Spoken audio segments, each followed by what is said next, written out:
পর্দা করে তবে ফেসবুক অ্যাকাউন্ট খুলে চ্যাট করতে থাকে, ভালোবাসার জালে আবদ্ধ হয়, রিলেশনে জড়িয়ে পড়ে, উত্তেজনাকর কথাবার্তা হয়।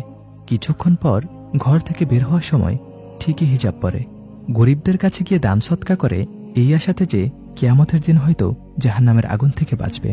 কিন্তু তার পর্দা কেন তাকে অনলাইনের পর্দা করাতে পারল না?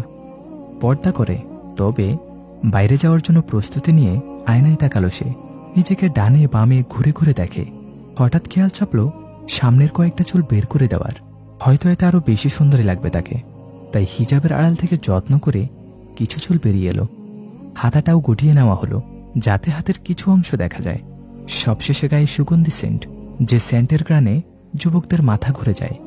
আয়নায় তাকিয়ে আরেকবার মুচকি হেসে বেরিয়ে পড়ল সে। মুচকি হাসল শয়তানও।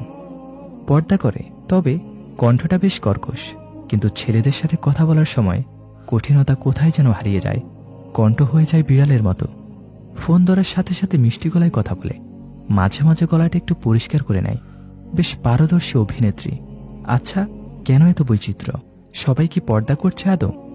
এরকম দৃশ্যপট আমরা সবাই দেখেছি, হয়তো দেখে বুঝতে পেরেছি কিছু একটা ঘাপলা আছে। পর্দার প্রকৃত অর্থ তারা বোঝেনি। হয়তো কেউ কেউ সত্যি পর্দার অর্থ জানে না। তারা কি আসলেই পর্দানশীল, নাকি পর্দা করে তবে